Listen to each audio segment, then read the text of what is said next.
Hi ನಮಸ್ತೆ. ಅಕ್ಕ IAS academy ಪ್ರಸ್ತುತಪಡಿಸುತ್ತಿರುವ the Hindu ಸುದ್ದಿ ವಿಶ್ಲೇಷಣೆಗೆ ಸ್ವಾಗತ. ಇಂದು ಡಿಸೆಂಬರ್ 29ರ ಮುಖ್ಯವಾದ ಎಡಿಟೋರಿಯಲ್ಸ್ಗಳನ್ನು ನಾವು ಅಧ್ಯಯನ ಮಾಡೋಣ. ಇಂದಿನ ಆರ್ಟಿಕಲ್ಗಳಲ್ಲಿ ಮುಖ್ಯವಾಗಿ 4 ಇಶ್ಯೂಸ್ಗಳನ್ನು ನಾವು ಗಮನಿಸಬಹುದು. ಮೊದಲನೆಯದು ಕ್ರಿಮಿನಲೈಸೇಷನ್ ಆಫ್ ಪೊಲಿಟಿಕ್ಸ್ ಕುರಿತಾದದ್ದಿದೆ. ಎರಡನೇದು ಆರ್ಗನೈಸೇಷನ್ ಫಾರ್ ಇಸ್ಲಾಮಿಕ್ ಕೋಆಪರೇಷನ್. ಮೂರನೆಯದು ಆಂಟಿ ಡಂಪಿಂಗ್ ಡ್ಯೂಟಿ. ನಾಲ್ಕನೆಯದು ಕಮ್ಯುನಲಿಸಂ. ಮೊದಲನೇ ಇಶ್ಯೂ ನಾವು ಗಮನಿಸೋದಾದರೆ ಕ್ರಿಮಿನಲೈಸೇಷನ್ ಆಫ್ ಪೊಲಿಟಿಕ್ಸ್. ಈ ಆರ್ಟಿಕಲ್ನಲ್ಲಿ ಆತರ ಏನು ಹೇಳಿದ್ದಾರೆ ಅಂತಂದರೆ, ಕ್ರಿಮಿನಲ್ಸು ಪೊಲಿಟಿಕಲ್ ಪ್ರೊಸೆಸ್ಸಲ್ಲಿ ಎಲೆಕ್ಟರಲ್ ಸಿಸ್ಟಮಲ್ಲಿ ಎಂಟ್ರಿ ಆಗ್ತಿರುವಂಥ ಸಂಖ್ಯೆ ಹೆಚ್ಚಾಗ್ತಾ ಇದೆ. ಇದರಿಂದ ಎಲೆಕ್ಟರಲ್ ಪ್ರೊಸೆಸ್ ಮೇಲೆ ಜನಗಳು ಇಟ್ಟಿರುವಂಥ ನಂಬಿಕೆ, ಟ್ರಸ್ಟ್ ಕಡಿಮೆ ಆಗ್ತಾ ಇದೆ ಅಂತ ಈ ಆರ್ಟಿಕಲಲ್ಲಿ ಹೇಳಿದ್ದಾರೆ.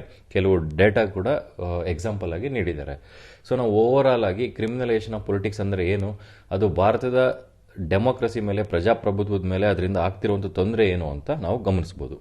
ನೋಡಿ, ಪೊಲಿಟಿಯಲ್ಲಿ ಈ ರೀತಿ ಪ್ರಶ್ನೆಗಳನ್ನು ನೀಡಿದಾಗ ನೀವು ಯಾವುದೇ ಪೊಲಿಟಿಯಲ್ ಕ್ವಶನ್ಗಳನ್ನ ಈ ರೀತಿ ನೋಡಿದಾಗ 4 ಜನರಲ್ ಫ್ರೇಮ್ವರ್ಕ್ 4 ಪಾಯಿಂಟ್ಸ್ ಆಗಿ ಬರೀಬೋದು. ಮೊದಲನೇದು ಕಾನ್ಸ್ಟಿಟ್ಯೂಷನಲ್ ಪ್ರಾವಿಷನ್ಸ್, ಎರಡನೇದು ಲೆಜಿಸ್ಲೇಟಿವ್ ಪ್ರಾವಿಷನ್ಸ್, ಮೂರನೇದು ಇನ್ಸ್ಟಿಟ್ಯೂಷನಲ್,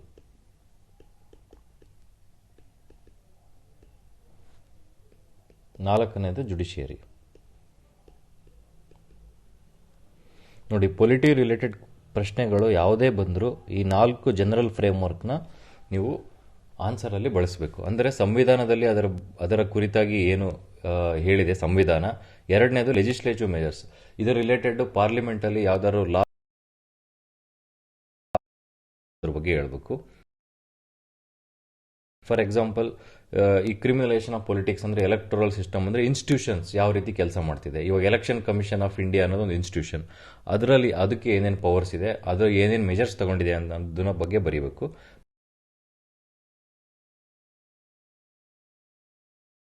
ಇದೆ ಅಂತ ಈ ರೀತಿ ನೀವು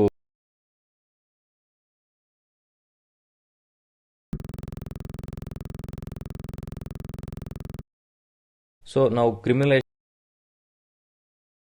ಕ್ರಿಮಿನಲೈಸೇಷನ್ ಆಫ್ ಪೊಲಿಟಿಕ್ಸ್ ಅಂತಂದ್ರೆ ಏನು ಅಂತಂದ್ರೆ, ಹೆಚ್ಚು ಕ್ರಿಮಿನಲ್ಸ್ ಪೊಲಿಟಿಕಲ್ ಪ್ರೊಸೆಸ್ ಅಲ್ಲಿ ಪಾರ್ಟಿಸಿಪೇಟ್ ಮಾಡಿ ಎಲೆಕ್ಟೆಡ್ ರೆಪ್ರೆಸೆಂಟೇಟಿವ್ಸ್ ಆಗಿ ಎಲೆಕ್ಟ್ ಆಗೋದನ್ನೇ ನಾವು ಕ್ರಿಮಿನಲ್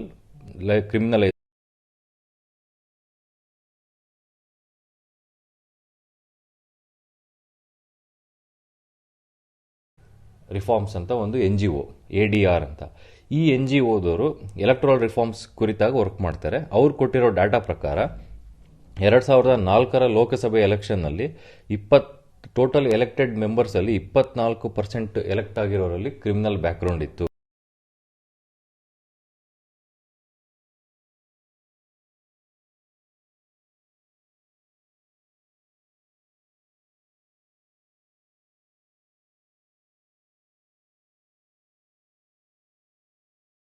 ಈ 43% ಅಷ್ಟು ಎಲೆಕ್ಟೆಡ್ ರೆಪ್ರೆಸೆಂಟೇಟಿವ್ಸ್ಗೆ ಕ್ರಿಮಿನಲ್ ಬ್ಯಾಕ್ಗ್ರೌಂಡ್ ಇದೆ.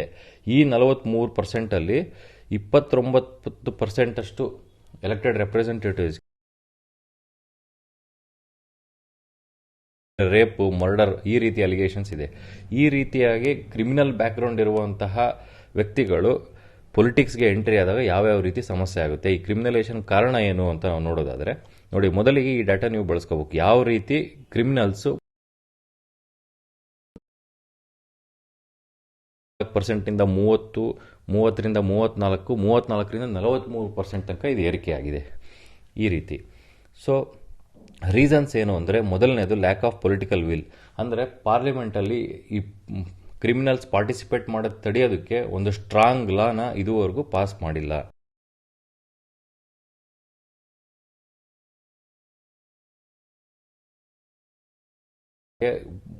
ಎಲೆಕ್ಷನ್ ಕಮಿಷನ್ ಆಫ್ ಇಂಡಿಯಾಗೆ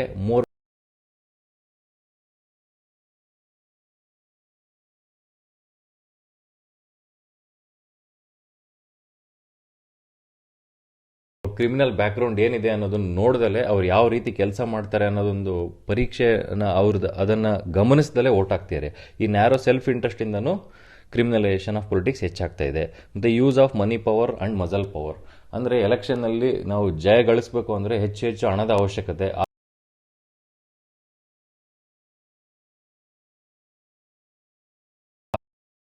ಕಲೆಕ್ಟ್ ಮಾಡ್ತಾ ಇದ್ದಾವೆ, ಆದ್ರಿಂದನೂ ಹೆಚ್ಚಾಗ್ತಾ ಇದೆ. ನಾಲ್ಕನೇದು ಕರಪ್ಷನ್. ಇವೆಲ್ಲ ಕಾರಣಗಳಿಂದ ಕ್ರಿಮಿನಲೈಸೇಷನ್ ಆಫ್ ಪೊಲಿಟಿಕ್ಸ್ ಹೆಚ್ಚಾಗ್ತಾ ಇದೆ. ಇದು ರೀಸನ್ಸು. ಸೊ ನಾವು ಇದರಿಂದ ಏನೇನು ಎಫೆಕ್ಟ್ ಆಗುತ್ತೆ ಅಂತಂದರೆ ನೋಡಿ, ಫ್ರೀ ಆ್ಯಂಡ್ ಫೇರ್ ಎಲೆಕ್ಷನ್ಸ್ ಅದು ಒಂದು ಡೆಮೊಕ್ರೆಟಿಕ್ ಒಂದು ಕಂಟ್ರಿಯಲ್ಲಿ ಒಂದು ಬೇಸಿಕ್ ಫೀಚರ್, ಅದಕ್ಕೆ ಧಕ್ಕೆ ಉಂಟಾಗ್ತಾ ಇದೆ ಇದರಿಂದ. ಮತ್ತು ಇಟ್ ಅಫೆಕ್ಟ್ಸ್ ಗುಡ್ ಗವರ್ನೆನ್ಸ್. ಅಂದರೆ ಲಾ ಬ್ರೇಕ್ ಮಾಡುವಂಥವ್ರೆ ಲಾ ಮೇಕರ್ಸ್ ಆದರೆ ಅದರಿಂದ ಡೆವಲಪ್ಮೆಂಟ್ಸ್ ಏನಾಗುತ್ತೆ, ಯಾವ್ಯಾವ ಡೆವಲಪ್ಮೆಂಟ್ ಇಶ್ಯೂಸ್ ಕಮ್ಮಿ ಆಗುತ್ತೆ ಅದರಿಂದ. ಮೂರನೇದು, it affects the integrity of the public servants. ಇದರಿಂದ ಬ್ಲಾಕ್ ಮನಿ, ಕರಪ್ಷನ್ ಹೆಚ್ಚಾಗುತ್ತೆ. ಮತ್ತು ನಾಲ್ಕನೇದು, ಸೋಷಿಯಲ್ ಡಿಸ್ಹಾರ್ಮೋನಿ. ಇದು ಯಾವುದೊಂದು ಇದರಿಂದ ಏನು ಸಮಸ್ಯೆ ಆಗುತ್ತೆ ಅಂದರೆ ಜನಗಳಿಗೆ ಒಂದು ಬ್ಯಾಡ್ ಪ್ರೆಸಿಡೆಂಟ್ನ ಹುಟ್ಟಾಗುತ್ತೆ. ಇದು ಅಂದರೆ ಟ್ರಸ್ಟ್ ಕಮ್ಮಿ ಆಗುತ್ತೆ ಗೌರ್ಮೆಂಟ್ ಇನ್ಸ್ಟಿಟ್ಯೂಷನ್ಸ್ ಮೇಲೆ. ಅಂದರೆ ಕ್ರಿಮಿನಲ್ಸೇ ಇವಾಗ ಲಾ ಮೇಕರ್ಸ್ ಆಗಿದ್ದಾರೆ ಅಂತ. ಇವೆಲ್ಲ ಭಾರತದ ಪ್ರಜಾಪ್ರಭುತ್ವದ ಮೇಲೆ ಕ್ರಿಮಿನಲೈಸೇಷನ್ ಆಫ್ ಪೊಲಿಟಿಕ್ಸಿಂದ ಆಗುವಂಥ ಎಫೆಕ್ಟ್ಸ್ ಇದು. ಸೊ ಇದನ್ನು ತಡೆಯೋಕ್ಕೆ ಯಾವ್ಯಾವ ರೀತಿ ನಾವು ಮೆಜರ್ಸ್ ತೆಗೆದುಕೊಂಡಿದ್ದಾರೆ ಅನ್ನೋದು ನೋಡೋದಾದರೆ ನೋಡಿ, ಸುಪ್ರೀಂ ಕೋರ್ಟ್ ಜಡ್ಜ್ಮೆಂಟ್ನ ನಂತರ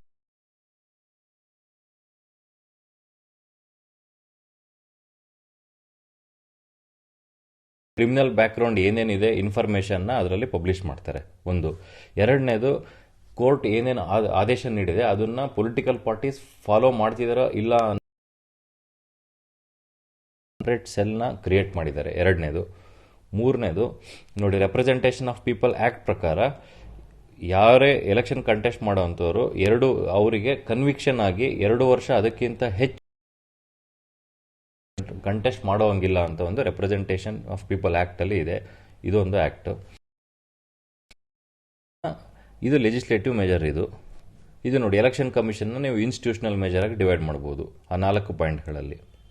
ಅದೇ ರೀತಿ ಸುಪ್ರೀಂ ಕೋರ್ಟ್ ಕೂಡ ಕೆಲವು ಜಡ್ಜ್ಮೆಂಟ್ಗಳ ಮೂಲಕ ರಿಫಾರ್ಮ್ಸ್ನ ತರೋದಕ್ಕೆ ಪ್ರಯತ್ನ ಪಡ್ತಾ ಇದೆ. ಇದರಲ್ಲಿ ಮುಖ್ಯವಾಗಿ 4 ಜಡ್ಜ್ಮೆಂಟ್ಗಳನ್ನ ನೀವು ಕೋಟ್ ಮಾಡಬೇಕಾಗುತ್ತೆ. 2002ರಲ್ಲಿ association for democratic reforms versus union of India ಕೇಸಲ್ಲಿ ಸುಪ್ರೀಂ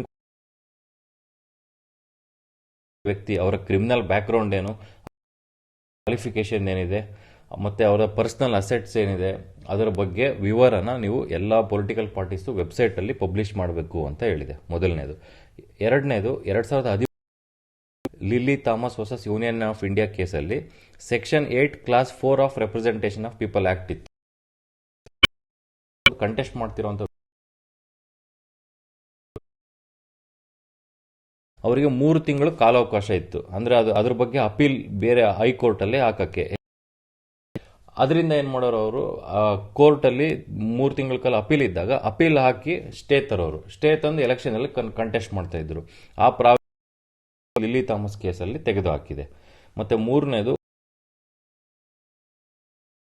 ಕೇಸಲ್ಲಿ none of the above option, NOTA option ಅಂತ ನಾವೇನು ನೋಡ್ತೀವಿ, ವೋಟಿಂಗ್ ಮಿಷನ್ ಅಲ್ಲಿ ಇನ್ಕ್ಲೂಡ್ ಮಾಡಿದೆ.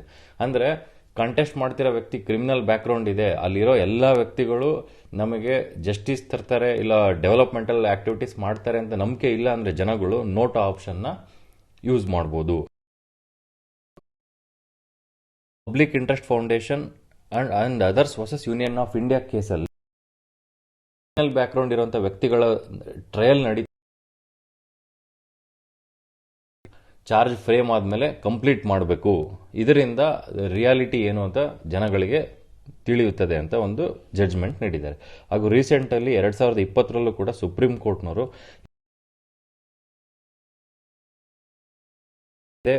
ಎಲ್ಲ ಕ್ಯಾಂಡಿಡೇಟ್ಸ್ಗಳದ್ದು ಮತ್ತು ಯಾವ ರೀಸನ್ನಿಂದ ನೀವು ಆ ವ್ಯಕ್ತಿಗಳನ್ನ ಕಣಕ್ಕಿಳಿಸಿದ್ದೀರಾ ಅನ್ನೋ ರೀಸನ್ ಕೂಡ ನೀವು ನಿಮ್ಮ ವೆಬ್ಸೈಟ್ನಲ್ಲಿ ಪಬ್ಲಿಷ್ ಮಾಡಬೇಕು. ಇದರಿಂದ ಜನಗಳಿಗೆ ಕಂಪ್ಲೀಟ್ ಇನ್ಫಾರ್ಮೇಷನ್ ಗೊತ್ತಾಗುತ್ತೆ, ಇವ್ರು ಯಾಕೆ ನಿಂತಿದ್ದಾರೆ, ಇವ್ರ ಬ್ಯಾಕ್ಗ್ರೌಂಡ್ ಏನಿದೆ ಅಂತ. ರೈಟ್ ಡಿಸಿಷನ್ನ ತೆಗೆದುಕೊಂಡು ವೋಟ್ ಹಾಕ್ಬೋದು ಅಂತ. ಇದು ಜುಡಿಷಿಯಲ್ ಮೆಜರ್ಸ್ ನೋಡಿ, ಸುಪ್ರೀಂ ಕೋರ್ಟ್ನಲ್ಲಿ ಇರುವಂಥ ಮೆಜರ್ಸು. ಈ 4 ಕೇಸ್ಗಳನ್ನ ನೀವು ನೆನಪಿನಲ್ಲಿ, association for democratic reforms union of India, public interest foundation versus union of India case, ಈ 4 ಕೇಸ್ಗಳಲ್ಲಿ ಸುಪ್ರೀಂ ಕೋರ್ಟ್ ಇದೆ ಅನ್ನೋದು. ಸೊ ನಾವು ವೇ ಫಾರ್ವರ್ಡ್ ಏನು ಅಂತ ನೋಡೋದಾದರೆ ನೋಡಿ, ಇದನ್ನು ಕ್ರಿಮಿನಲೈಸೇಷನ್ ಆಫ್ ಪೊಲಿಟಿಕ್ಸ್ ನಾವು ತಡಿಬೇಕು ಅಂತಂದರೆ ಮೊದಲನೇದು ನೋಡಿ, ದಿನೇಶ್ ಗೋಸ್ವಾಮಿ, ಇಂದರ್ಜಿತ್ ಕಮಿಟಿ, ಇವೆಲ್ಲ ಎಲೆಕ್ಟ್ರಲ್ ರಿಫಾರ್ಮ್ಸ್ ರಿಲೇಟೆಡ್ ಕಮಿಟೀಸ್. ಇವ್ರು ಏನು ಮಾಡಿದ್ರು ಅಂತಂದರೆ, ಎಲೆಕ್ಷನ್ನಲ್ಲಿ ಸ್ಟೇಟ್ ಫಂಡಿಂಗ್ ಆಫ್ ಎಲೆಕ್ಷನ್ಗೆ ಆಗುವಂಥ ಖರ್ಚುಗಳನ್ನ ಗೌರ್ಮೆಂಟೇ ನೀಡಬೇಕು ಅಂತ. ಇದರಿಂದ ಏನಾಗುತ್ತೆ, ಬ್ಲಾಕ್ ಮನಿ ಯೂಸ್ ಆಗೋದು ಕಮ್ಮಿ ಆಗುತ್ತೆ. ಎಷ್ಟೊಂದು ಸರಿ ಬ್ಲಾಕ್ ಮನಿಗೋಸ್ಕರನೇ ಆ ಕ್ಯಾಂಡಿಡೇಟ್ಸ್ಗಳನ್ನ ಕ್ರಿಮಿನಲ್ಸ್ಗಳನ್ನ ನಿಲ್ಲಿಸ್ತಾರೆ, ಅವರಿಂದ ದುಡ್ಡು ತರ್ತಾರೆ ಅನ್ನೋದ್ರಿಂದ. ಅದನ್ನು ತಡೆಯೋಕ್ಕೋಸ್ಕರ ಸ್ಟೇಟ್ ಫಂಡಿಂಗ್ ಆಫ್ ಎಲೆಕ್ಷನ್ ಮಾಡಿ, ಅದರಿಂದ ಕ್ರಿಮಿನಲೇಷನ್ ಕಡಿಮೆ ಆಗುತ್ತೆ ಅಂತ ಮೊದಲನೇದು. ಎರಡನೇದು, ಎಲೆಕ್ಷನ್ ಕಮಿಷನಿಗೆ ಹೆಚ್ಚು ಹೆಚ್ಚು ಪವರ್ ನೀಡಿ ಇದನ್ನು ಕಂಟ್ರೋಲ್ ಮಾಡೋದಕ್ಕೆ. ಮೂರನೇದು, ವೋಟರ್ಸ್ ಅವೇರ್ನೆಸ್ ಹೆಚ್ಚು ಮಾಡಬೇಕು ನಾವು, ಅಂದರೆ ಎಜುಕೇಷನ್ನ ಇಂಪ್ರೂವ್ ಮಾಡಬೇಕು, ಇದರಿಂದ ಅವರು ರೈಟ್ ಡಿಸಿಷನ್ ತೆಗೆದುಕೊಳ್ತಾರೆ. ನಾಲ್ಕನೇದು ನೋಡಿ, ಇದರಲ್ಲಿ ಸೀರಿಯಸ್ ಕ್ರಿಮಿನಲ್ ಚಾರ್ಜಸ್ ಇರೋಂಥವ್ರು ನಾವು ನೋಡಿ ರಿಪ್ರೆಸೆಂಟೇಟಿವ್ಸ್ ಮೇಲೆ ಸೀರಿಯಸ್ ಕ್ರಿಮಿನಲ್ ಚಾರ್ಜಸ್ ಇದೆ, ಅಂದರೆ ರೇಪ್ ಆಗಿರ್ಬೋದು, ಮರ್ಡರ್ ಆಗಿರ್ಬೋದು, ಈ ರೀತಿ ಚಾರ್ಜಸ್ ಇದೆ. ಅಂಥವ್ರನ್ನ ಬ್ಯಾನ್ ಮಾಡುವಂಥ ಮೆಜರ್ಸ್ ನಾವು ತೆಗೆದುಕೊಳ್ಬೇಕು. ಮತ್ತು ನೆಕ್ಸ್ಟ್, ಫಾಸ್ಟ್ ಟ್ರ್ಯಾಕ್ ಕೋರ್ಟ್ಸ್ ಅದು ಸಪ್ರೇಟ್. ಈ MPs ಆಗಿರ್ಬೋದು, MLAs ಮೇಲೆ ಏನೇನು ಚಾರ್ಜಸ್ ಇದಾವೋ ಆ ರೀತಿ ಚಾರ್ಜಸ್ನ ಕಂಪ್ಲೀಟ್ ಮಾಡೋಕ್ಕಂತಾನೆ ಒಂದು ಸಪ್ರೇಟ್ ಕೋರ್ಟ್ಸ್ ಮಾಡಬೇಕು ನಾವು. ಮತ್ತು ಎಲೆಕ್ಷನ್ ಕಮಿಷನ್ ಆಫ್ ಇಂಡಿಯಾಗೆ ಈ ಪೊಲಿಟಿಕಲ್ ಪಾರ್ಟೀಸ್ನ ಫಂಡ್ ಒಂದು ರೈಟ್ ಸೋರ್ಸ್ ಇಂದ ಅವರಿಗೆ ಫಂಡ್ ಬಂದಿದೆಯೋ ಇಲ್ಲೋ ಅನ್ನೋದು ಗೊತ್ತಾಗುತ್ತೆ. ಅದರಿಂದ ಕ್ರಿಮಿನಲ್ಸ್ ಮತ್ತೆ ಪೊಲಿಟಿಕಲ್ ಪಾರ್ಟೀಸ್ ನಡುವೆ ಇರುವಂತಹ ನೆಕ್ಸಸ್ನ ನಾವು ಬ್ರೇಕ್ ಮಾಡಬಹುದು. ಮತ್ತೆ ಪೊಲಿಟಿಕಲ್ ಪಾರ್ಟೀಸ್ ಅಲ್ಲಿ ಇಂಟಿಗ್ರಿಟಿ ಜಾಸ್ತಿ ಮಾಡಬೇಕು, ನಾವು ಹೆಚ್ಚು ಮಾಡಬೇಕು. ಅವರೇ ಈ ಕ್ರಿಮಿನಲ್ ಬ್ಯಾಕ್ ಗ್ರೌಂಡ್ ಇರೋಂಥವ್ರಿಗೆ ಟಿಕೆಟ್ ಕೊಡೋದನ್ನ ರೆಫ್ಯೂಸ್ ಮಾಡುವಂಥ ಮೆಜರ್ಸ್ಗಳನ್ನ ಇಂಟರ್ನಲಿ ಪಾರ್ಟೀಸ್ಗಳೇ ತೆಗೆದುಕೊಳ್ಬೇಕು. ಈ ಎಲ್ಲ ಮೆಜರ್ಸ್ ತೆಗೆದುಕೊಳ್ಳೋದ್ರಿಂದ ಕ್ರಿಮಿನಲೈಸೇಷನ್ ಆಫ್ ಪೊಲಿಟಿಕ್ಸ್ ಕಡಿಮೆ ಆಗುತ್ತೆ ಅನ್ನೋದನ್ನ ನಾವು ನೋಡ್ಬೋದು.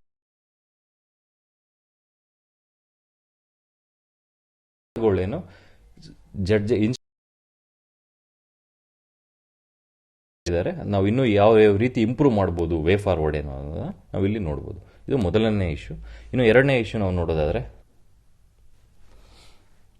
ಇದರಲ್ಲೇ ನೋಡಿ, ಆರ್ಗನೈಸೇಷನ್ ಫಾರ್ ಇಸ್ಲಾಮಿಕ್ ಕೋಆಪರೇಷನ್ ಅನ್ನೋ ಒಂದು ಆರ್ಗನೈಸೇಷನ್ ಪಾಕಿಸ್ತಾನದವರು ಅಫ್ಘಾನಿಸ್ತಾನದ ಇಶ್ಯೂ ಮೇಲೆ ಅದನ್ನು ರಿಸಾಲ್ವ್ ಮಾಡೋಕ್ಕೋಸ್ಕರ ಒಂದು ಸ್ಪೆಷಲ್ ಸೆಷನ್ನ ಏರ್ಪಡಿಸಿದ್ದಾರೆ, OAS ಇದು.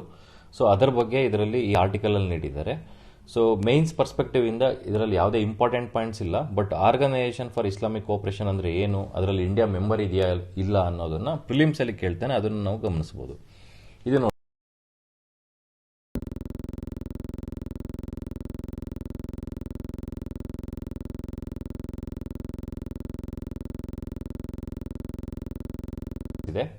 ಅವ್ರದ್ದು ಮೇನ್ ಉದ್ದೇಶ ಏನಪ್ಪಾ ಅಂತಂದ್ರೆ ಮುಸ್ಲಿಮ್ಗಳನ್ನ ಅವ್ರದ್ದು ವಾಯ್ಸ್ನ ಇಡೀ ಪ್ರಪಂಚಕ್ಕೆ ಹೇಳುವಂಥದ್ದು. ಇದರಿಂದ ಓವರ್ ಆಲ್ ಪ್ರಪಂಚದಲ್ಲಿ ಶಾಂತಿ ಮತ್ತು ಸುರಕ್ಷೆನ ಕಾಪಾಡೋದು, ಇಂಟರ್ನ್ಯಾಷನಲ್ ಪೀಸ್ ಮತ್ತು ಆರ್ಡರ್ನ. ಇದು ಯಾವಾಗ ಸ್ಟಾರ್ಟ್ ಆಯ್ತು ಆರ್ಗನೈಸೇಷನ್ ಅಂದರೆ 1969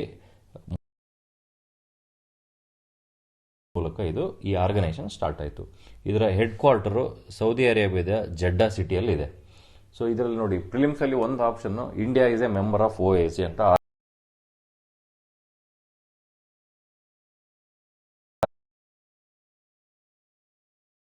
ಸೆಷನ್ ಅಲ್ಲಿ ಇಂಡಿಯಾನ ಸ್ಪೆಷಲ್ ಗೆಸ್ಟ್ ಆಫ್ ಆನರ್ ಅಂತ ಇನ್ವೈಟ್ ಮಾಡಿದ್ರು. ಆ 46ನೇ ಸೆಷನ್ ಏನು ಅಂದ್ರೆ 50ನೇ ಆನಿವರ್ಸರಿ OAS ಇದು, ಅದರಲ್ಲಿ ಇಂಡಿಯಾ ಗೆಸ್ಟ್ ಆಫ್ ಆನರ್ ಆಗಿ ಅಟೆಂಡ್ ಮಾಡಿತ್ತು. ಸೊ ಈ ಎರಡು ಪಾಯಿಂಟ್ಸ್ ನೀವು ಗಮನದಲ್ಲಿ ಇಟ್ಕೋಬೇಕು. 57 ಮೆಂಬರ್ ಸ್ಟೇಟ್ಸ್ ಇದ್ದಾರೆ. ಇದು ಪ್ರಿಲಿಮ್ಸ್ ದೃಷ್ಟಿಯಿಂದ ಇಂಪಾರ್ಟೆಂಟ್ ಆಗುತ್ತೆ. ಇದು ಎರಡನೇದು.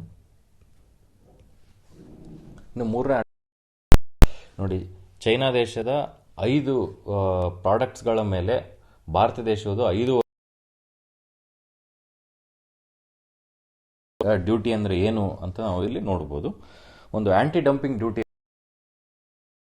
ಚೈನಾ ದೇಶದ ಪ್ರಾಡಕ್ಟ್ಗಳು ಇಂಡಿಯಾ ದೇಶದಲ್ಲಿ ಈ ಮಾರ್ಕೆಟ್ಗೆ ಎಂಟ್ರಿ ಆದಾಗ ಅಲ್ಲಿನ ಮಾರ್ಕೆಟ್ಗಿಂತ ಪರ್ಪೋಸ್ಫುಲಿ ಕಡಿಮೆ ಬೆಲೆಯಲ್ಲಿ ಇಂಡಿಯಾದ ಮಾರ್ಕೆಟ್ನಲ್ಲಿ ಸೆಲ್ ಮಾಡ್ತಾರೆ. ಅದರಿಂದ ಏನಾಗುತ್ತೆ ಅಂದರೆ ಆ ಪ್ರಾಡಕ್ಟ್ನ ಬೆಲೆ ಕಡಿಮೆ ಆಗಿ ಹೆಚ್ಚು ಹೆಚ್ಚು ಕನ್ಸ್ಯೂಮರ್ಸು ಅದನ್ನು ಪರ್ಚೇಸ್ ಮಾಡೋಕ್ಕೆ ಸ್ಟಾರ್ಟ್ ಮಾಡ್ತಾರೆ.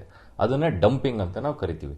ಈ ಸೇಮ್ ಪ್ರಾಡಕ್ಟ್ ನಮ್ಮ ಭಾರತ ದೇಶದಲ್ಲಿ ಬೆಳೆದಿರುವಂತ ಆಗುತ್ತೆ, ಯಾಕಂದ್ರೆ ನಮ್ಮ ಪ್ರಾಡಕ್ಟ್ಸ್ ಕಾಸ್ಟ್ಲಿ ಆಗುತ್ತೆ, ಬೇರೆ ದೇಶದ ಯಾರು ಡಂಪ್ ಮಾಡ್ತಿದ್ದಾರೆ ಅವ್ರ ಪ್ರಾಡಕ್ಟ್ಸ್ ಚೀಪ್ ಆಗಿ ದೊರಕುತ್ತೆ. ಸೊ ಆ ರೀತಿ ಡೊಮೆಸ್ಟಿಕ್ ಮ್ಯಾನುಫ್ಯಾಕ್ಚರರ್ಸ್ಗೆ ಸಹಾಯ ಮಾಡೋದಕ್ಕೋಸ್ಕರ ನಾವು ವಿಧಿಸುವಂತ ಡ್ಯೂಟಿನ ಆಂಟಿ ಡಂಪಿಂಗ್ ಡ್ಯೂಟಿ ಅಂತ ಕರಿತೀವಿ. ಇದನ್ನ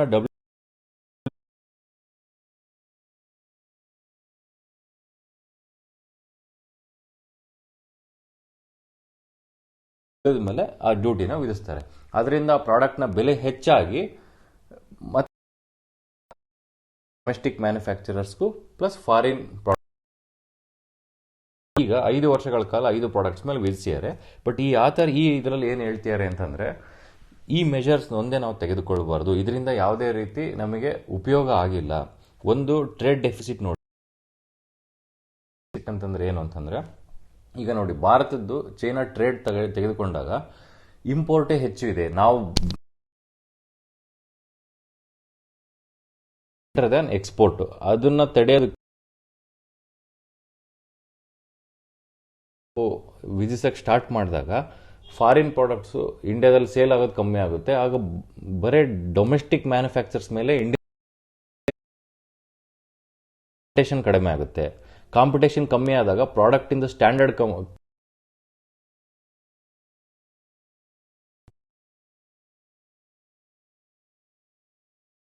ಸೊ ಇದರನ್ನ ಪ್ರಿಲಿಮ್ಸ್ ದೃಷ್ಟಿಯಿಂದ ಡೆಫಿನೇಷನ್ ಅಲ್ಲಿ ನೀಡಬಹುದು. ಆಂಟಿ ಡಂಪಿಂಗ್ ಡ್ಯೂಟಿ ಅಂದ್ರೆ ಏನು,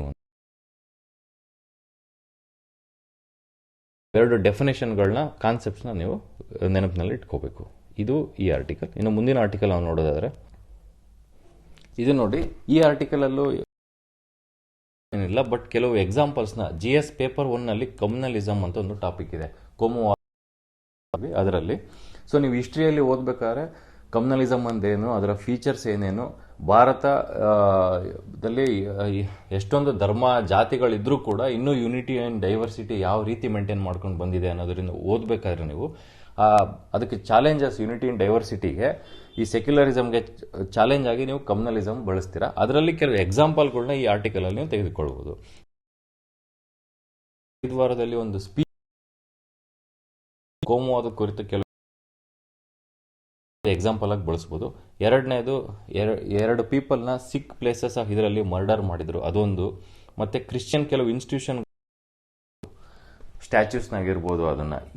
ಈ ಮೂರು ಎಕ್ಸಾಂಪಲ್ಗಳನ್ನ ನೀವು ಕಮ್ಯುನಲಿಸಮ್ ಅದ್ನಲ್ಲಿ ಆನ್ಸರ್ ಬರೀಬೇಕಾದ್ರೆ ರೀಸೆಂಟ್ ಆಗಿ ಈ ರೀತಿ ಚಾಲೆಂಜ್ ಹೆಚ್ಚಾಗ್ತಾ ಇದಾವೆ ಅಂತ ಎಕ್ಸಾಂಪಲ್ಗಳನ್ನ ಬಳಸಬೇಕು, ಕ್ವಾಲಿಟಿ ಹೆಚ್ಚಾಗುತ್ತೆ.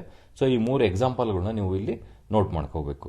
ಇದು ಈ ಆರ್ಟಿಕಲ್ ಅಲ್ಲ. ಅದು ಬಿಟ್ರೆ ಬೇರೆ ಇಂಪಾರ್ಟೆಂಟ್ ಪಾಯಿಂಟ್ಸ್ ಇದೆ ಕಮ್ಯುನಲಿಸಮ್ ಬಗ್ಗೆ ಎಕ್ಸಾಂಪಲ್. ಇನ್ನು ಏನಿದೆ ಅಂದರೆ ಫಿಶರ್ ಮ್ಯಾನ್ ಇಶ್ಯೂ ಬಗ್ಗೆ ಇದೆ. ತಮಿಳುನಾಡು ಫಿಶರ್ ಮ್ಯಾನ್ಸ್ಗೂ ಶ್ರೀಲಂಕಾದಲ್ಲಿರುವಂಥ ಫಿಶರ್ ಮ್ಯಾನ್ಸ್ಗೂ ಅಲ್ಲಿ ಇಂಟರ್ನ್ಯಾಷನಲ್ ಮ್ಯಾರಿಟೈಮ್ ಬೌಂಡ್ರಿ ಕ್ರಾಸ್ ಮಾಡೋದ್ರಿಂದ ಆಗ್ತಿದೆ. ಹೆಚ್ಚು ಫಿಶರ್ ಮ್ಯಾನ್ಸ್ಗಳನ್ನ ಶ್ರೀಲಂಕಾದವರು ಅರೆಸ್ಟ್ ಮಾಡ್ತಾ ಇದ್ದಾರೆ. ಸೊ ಇದನ್ನು ತಡೆಯೋದಕ್ಕೋಸ್ಕರ ಅಲ್ಲಿ ಫಿಶರ್ ಮ್ಯಾನ್ ಇಶ್ಯೂ ಸಾಲ್ವ್ ಮಾಡೋದಕ್ಕೆ ಕೊಟ್ಟಿದ್ದಾರೆ. ಮೊದಲನೇದು ಡೀಪ್ ಸಿ ಫಿಶಿಂಗ್ ಪ್ರಾಜೆಕ್ಟ್ ಅಂತ 2017 ಸ್ಟಾರ್ಟ್ ಮಾಡಿದ್ರು. ಈ ಪ್ರಾಜೆಕ್ಟ್ ಇದರ ಅಡಿಯಲ್ಲಿ ಸೆಂಟ್ರಲ್ ಗೌರ್ಮೆಂಟ್ ಮತ್ತೆ ಸ್ಟೇಟ್ ಗೌರ್ಮೆಂಟ್ ಮಿಷನರಿಗೆ ಬೋಟ್ಸ್ 10% ಪ್ರಾಜೆಕ್ಟ್ ಕಾಸ್ಟ್ನ ಸೆಂಟ್ರಲ್ ಗೌರ್ಮೆಂಟ್ ಕೊಡುತ್ತೆ, ಇನ್ನು 20% ಸ್ಟೇಟ್ ಗೌರ್ಮೆಂಟ್ ಕೊಡುತ್ತೆ. ಇನ್ನು ಉಳಿದಿರುವಂಥ 30% ಅಲ್ಲಿ ಇನ್ನು 20%ನ ಲೋನ್ ಮೂಲಕ ಬೆನಿಫಿಷರಿಗೆ ನೀಡ್ತಾರೆ. ಜಸ್ಟ್ 10% ಮಾತ್ರ ನೀಡಬೇಕಾಗುತ್ತೆ ಕಾಂಟ್ರಿಬ್ಯೂಷನ್. ಸೊ ಇದರಿಂದ ಕೂಡ ಡೀಪ್ ಸಿ ಫಿಶಿಂಗ್ ಪ್ರಾಜೆಕ್ಟ್ ಹೆಚ್ಚಾಗಿ ಅಲ್ಲಿ ವಯೋಲೆನ್ಸ್ ಕಮ್ಮಿ ಆಗುತ್ತೆ, ಫಿಶರ್ ಮ್ಯಾನ್ ಪ್ರಾಬ್ಲಮ್ ಸಾಲ್ವ್ ಆಗುತ್ತೆ ಅಂತ ನೋಡ್ಬೋದು. ಎರಡನೇದು ಸೀವೀಡ್ ಕಲ್ಟಿವೇಶನ್. ಮೂರನೇದು ಓಪನ್ ಸಿ ಕೇಜ್ ಫಿಶಿಂಗ್.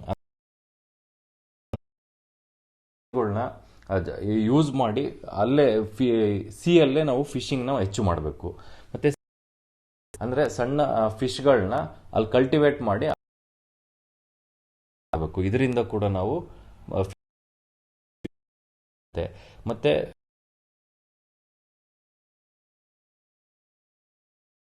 ಒಂದು ಆರ್ಗನೈಸೇಷನ್ಸ್ ಮಾಡ್ಬಿಟ್ಟು ಅವ್ರನ್ನೆಲ್ಲ awareness, open sea cage cultivation ಆಗಿರ್ಬೋದು, ಸಿ ರ್ಯಾಂಚಿಂಗ್ ಆಗಿರ್ಬೋದು, ಇದಕ್ಕೆ ಬೇಕಾಗಿರುವಂತ ಸ್ಕಿಲ್ ಡೆವಲಪ್ಮೆಂಟ್ನ ಟ್ರೈನಿಂಗ್ನ ಅವರಿಗೆ ನೀಡಬೇಕು. ಮತ್ತೆ ಗೌರ್ಮೆಂಟ್ ಕೂಡ ಒಂದು ಸ್ಟ್ರಾಂಗ್ ಆಕ್ಷನ್ ಮೆಜರ್ಸ್ ತೆಗೆದುಕೊಂಡು ಬೇರೆ ಪೊಲಿಟಿಕಲ್ ವಿಲ್ ತೋರಿಸಿ ಈ ಸೊ ಪೊಲಿಟಿಕಲ್ ವಿಲ್ ಇಲ್ಲದೆ ಇರೋದ್ರಿಂದ ಸ್ಟೇಟ್ ಅಲ್ಲಿ ಅಂತ ಒಂದು ಆರ್ಟಿಕಲ್ ನೀಡಿದ್ದಾರೆ. ಈ ಮೆಜರ್ಸ್ಗಳನ್ನ ನೀವು ನೋಟ್ ಮಾಡ್ಕೋಬಹುದು. ಇನ್ನು ಇದು ಡೆಸ್ಮಂಡ್ ಟುಟು ಸೌತ್ ಆಫ್ರಿಕಾದ ಒಂದು ಹ್ಯೂಮನ್ ರೈಟ್ಸ್ ಆಕ್ಟಿವಿಸ್ಟ್ ಮತ್ತು ಅಪರ್ಥೀಡ್ ಅಂದ್ರೆ ವರ್ಣಭೇದ ನೀತಿ ವಿರುದ್ಧ, ಹ್ಯೂಮನ್ ರೈಟ್ಸ್ ವಯೋಲೇಷನ್ ವಿರುದ್ಧ ಮಾತಾಡಿದ ಲೀಡರ್ ಬಗ್ಗೆ ಇದೇನು ನೀವು ಗಮನಿಸೋದ ಅವಶ್ಯಕತೆ ಇಲ್ಲ. ಲಾಸ್ಟ್ ಡೇಟಾ ಇದು. ಅದರಲ್ಲಿ ಇದು ಏನಿದೆ ಅಂತಂದ್ರೆ, ರೀಸೆಂಟ್ ಆಗಿ ಪ್ರಧಾನಮಂತ್ರಿ ಅವರು ಹೆಲ್ತ್ ಕೇರ್ ವರ್ಕರ್ಸಿಗೆ ಒಂದು ಬೂಸ್ಟರ್ ಡೋಸು ಮತ್ತೆ ವ್ಯಾಕ್ಸಿನೇಷನ್ ಬಗ್ಗೆ ಹೇಳಿದ್ರು. ಸೊ ಅದ್ರ ಬಗ್ಗೆ ಈ ಆರ್ಟಿಕಲ್ ಇದೆ. ಇದರಲ್ಲೂ ಅಂತ ಇಂಪಾರ್ಟೆಂಟ್ ಪಾಯಿಂಟ್ ಏನು ಅಂತಂದ್ರೆ, ಇಲ್ಲಿ ನೋಡಿ, ಡಾಟಾ ಟು ಅಂತ ಕೊಟ್ಟಿದ್ದಾರೆ. ನಾವು last 1 month importance of data ಅಂತ,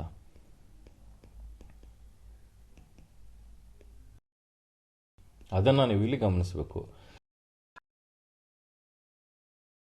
ಹೊಸ ಹೊಸ ವೇರಿಯಂಟ್ಸ್ಗೆ ವ್ಯಾಕ್ಸಿನ್ ಯಾವ ರೀತಿ ವರ್ಕ್ ಆಗ್ತಾ ಇದೆ, ಕ್ಲಿನಿಕಲ್ ರಿಸರ್ಚ್ ಡಾಟಾನ ಪಬ್ಲಿಕ್ ಡಾಟಾ ಮತ್ತೆ ಸೈಂಟಿಫಿಕ್ ಎವಿಡೆನ್ಸ್ ಇಂದ ನಾವು ಪಾಲಿಸಿ ಡಿಸಿಷನ್ಸ್ ನ ತೆಗೆದುಕೊಳ್ಬೇಕು. ಆಗ ಮಾತ್ರ ನಾವು ಯಾವ ಎಫೆಕ್ಟಿವ್ ಆಗುತ್ತೆ ಅಂತ ನೀಡಿದೆ. ಇಂಪಾರ್ಟೆನ್ಸ್ ಆಫ್ ಡಾಟಾ ಅನ್ನೋದ್ರಲ್ಲಿ ನೀವು ಎಕ್ಸಾಂಪಲ್ ಆಗಿ ಇದನ್ನ ಬಳಸ್ಕೋಬಹುದು. ಅಂದ್ರೆ ರಿಲೇಟೆಡ್ ರೀಸೆಂಟ್ಲಿ ಕೋವಿಡ್ ಇಶ್ಯೂಸ್ ನಡೀಬೇಕಾದ್ರೆ ಡಾಟಾ ಇಲ್ಲದೆ ಇರೋದ್ರಿಂದ ಕೆಲವು ಯಾವ ರೀತಿ ಸಮಸ್ಯೆಗಳಾಗಿದ್ದಾವೆ ಅನ್ನೋದನ್ನ ನೋಡೋದಕ್ಕೆ ಇದು ಈ ಆರ್ಟಿಕಲ್ ಅಲ್ಲಿ ಇದೆ.